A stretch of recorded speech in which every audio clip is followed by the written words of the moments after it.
morning, and welcome to the regularly scheduled November meeting of the Fairport Municipal Commission. Holly, would you be kind enough to do the roll call? Commissioner Jordan, Present. Commissioner Stuckey, Commissioner Fritsch, Commissioner Shalaba, Here. Chairperson Keefe. Present. Thank you. And we have some visitors in the audience this morning. And if we could start with, come on up.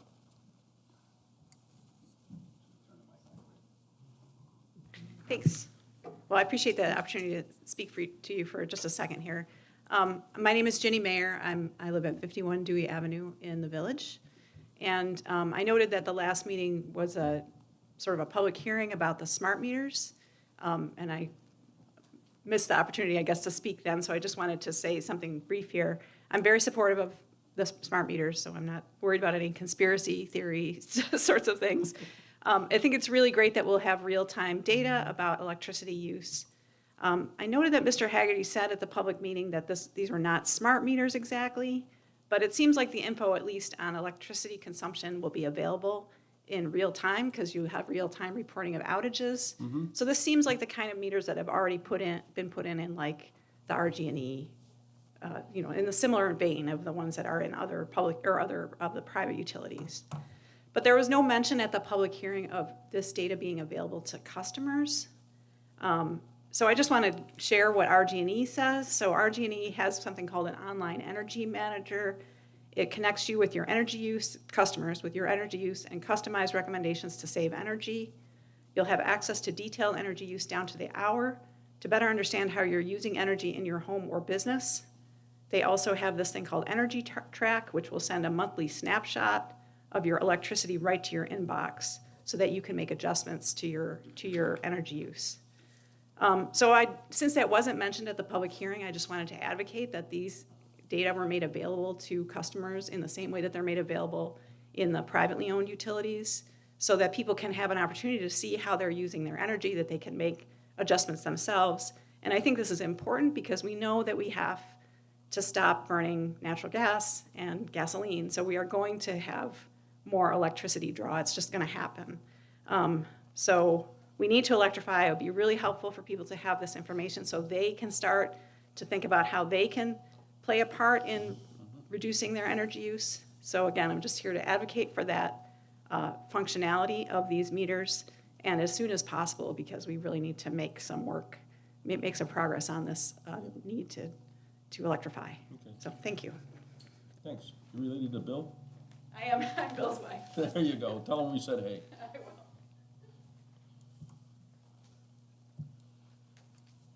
The other gentleman here, Matt, for the injection or No, I don't know who the gentlemen are. Oh, yes. We're just here to listen. Oh, okay. All right, thank you. And I guess we can move on to the minutes from last month. If we want to, any corrections, comments before we approve those. Motion to approve. Do you have a Second. motion? You have a second? Those in favor? Aye. Any opposed? None being. Adopted 3-0. Okay, on to new business. And we have the meters from the standpoint of implementation, I guess, Matt. Yeah, Little bit. let's go over a quick schedule with you. Yeah. So we're completing training today on the meter reading system. We'll actually start to roll out meters early next week. Okay. And we'll phase this in slowly, as we start to get a first section out, make sure that everything's working, work out the hurdles, which there's always going to be, and then we'll ramp up from there. We'll continue to notify customers via Everbridge, along with we have door hangers as we, we'll do social media blasts. We're approaching neighborhoods and things like that.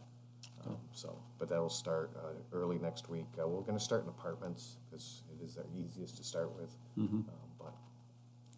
just letting you know that you will start to see those. Okay, So. very good.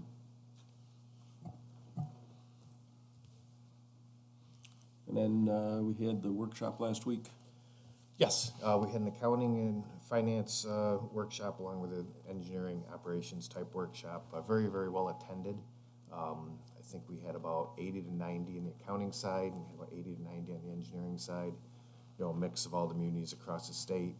Very good vendor show. There were 32 vendors there, so personnel got to spend some time with them. That was the first full day. The second day, the half day, was actually a training exercise with the New York Power Authority on severe weather events and basically planning stages. It was we'll call this a very early initiation with this, but it was a very good discussion between the whole group. They actually had an outside vendor come in and kind of set up scenarios and kind of host that.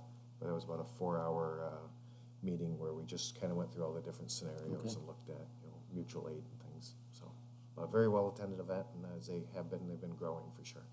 So. Good, good. Thank you. You're welcome. Holly, any updates on the accounting side that you'd like to pass on? I attended the one-day accounting workshop. I didn't attend the second day with the PSC, but we did have a lot of good information from Ken Podolny and Brendan Kennedy. They both presented on PPAC reconciliations. Ken presented on some of the meter restrictions in terms of turning people on and off, and the complaints filed through the PSC, the differences between different kinds of complaints. So it was very helpful information and very helped me to understand some of the billing side of things. So I got a lot out of it. Okay, great, thanks. Rate case update, and I guess we have some good news. So we haven't gotten any finalized numbers yet, but we did receive notification that the Public Service Commission has put our rate case on the agenda for the coming meeting. So hopefully we will see finalized numbers and approval in the next, I believe the meeting's next week. Yeah, so next week on the 17th. So we should be moving forward. So It's great. And kudos to everybody on that one. I know it's a labor of love, if not worse than that. So If they don't tell you what it's all gonna be with the backup until it's already done, then it's an opportunity to Yeah. review it, Yeah. But see what happens. Sounds good. But Well, it's certainly another milestone event to have it on the agenda, so. Is that the final step in the process? Okay. Yeah, they'll do this, and then we'll get the order, and do we have to advertise it We again do. after this? We One more do time, we have to again. advertise it with the final order, with the final numbers, and then it goes into effect. It'll probably, be a January effect date or I'm something? thinking of January 1. Yeah. They'll give us 30 days to notify the customers, so if it's, November agenda, we should have a January 1 initiation. Gotcha. Set up. Okay. What, assuming we, we'll be able to publish kind of some of the reasons as well why. Yeah, we will. That's it, We'll okay. publish all of it. I mean, the report Gotcha. will be, the action will be taken, will be live, and we'll inform our customers. We already did some, but we'll do that again, Yeah. why we're doing it, what's going on, that type of thing. Sure. Yep. Yeah, thank you. Any other comments on the rate case, or we good? Okay. Personnel update. So we have 2 openings down the Village Hall billing office. We had one person decide to leave us, and then the other one did a kind of inter-village transfer. They ended up going over the police station to work over there. So we're down 2, where Holly and Mary Beth and Lauren have started interviews.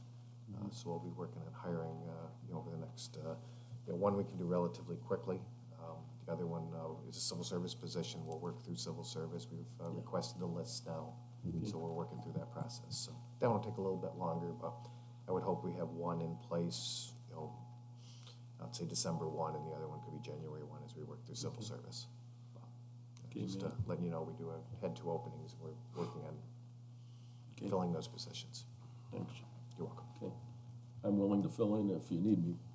You say that, we'll call you I in am. your retirement, I and want- we'll give you a pen and a computer, and you'll be working. Not a problem. If we got cranky people, I want them first. We have lots of those too. Okay. Everybody does. We'll put you to work. And then Deputy Director of Finance. That was similar to what Matt was So, yeah. saying. So we have Okay, so, one we're advertising through a search for the deputy director, which we're having some luck, and then the billing office one that's going to be like an account clerk 3 or something like that's going through the civil service process for a list. Okay. Yep. sounds good. Okay, thank you. On to the financial reports. So we have the September financials as well as the October 2024 forecasted financials. In terms of the September financials, we saw roughly believe it to be a $10,000 profit for the month, so not substantially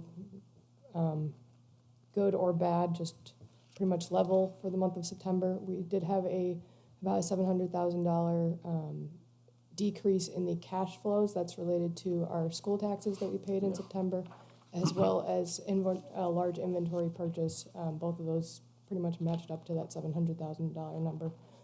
So with those two, we don't expense out the inventory until we've used it. And in terms of the school taxes, we spread out that expense over the year that it is covering in terms of the school tax, which is why you're not seeing that match up in terms of the actual expense.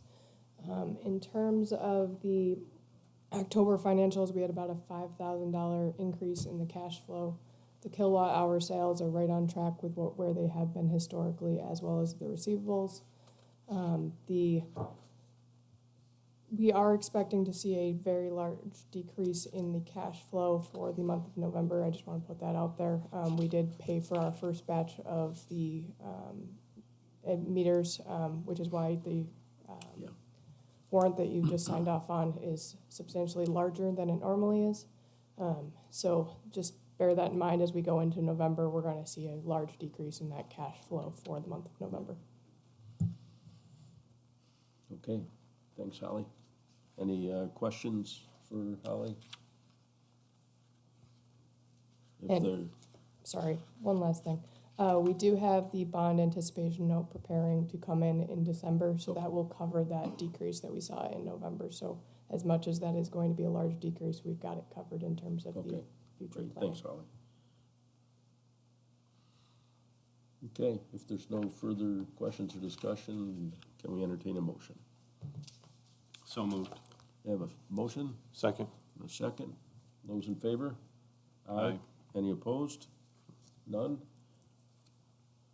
Passes 3-0 to accept the financials. And then the next on the matter is the payment of the vouchers. So moved. Second? Second. Those in favor? Aye. Aye. Opposed? There being none, passes 3-0 again. Upcoming meetings, our next regularly scheduled meeting is Monday, December 9th. So that'll be as a usual Monday timeframe, and at 8 a.m. right here, same bad station, bad channel. And then it looks like we will be going into executive session. So you guys will have to vacate the premises, unfortunately. You can go in the other room over there if you want, just read the motion. Oh, okay, gotcha. Gotcha. We'll move over. So the motion is to enter an executive session for purposes of collective negotiations pursuant to Article 14 of the Civil Service Law. And if we want to motion to do so, So moved, yep. Second? and those in favor? Aye. 3-0, there being none opposed. Okay, so we are heading into executive session.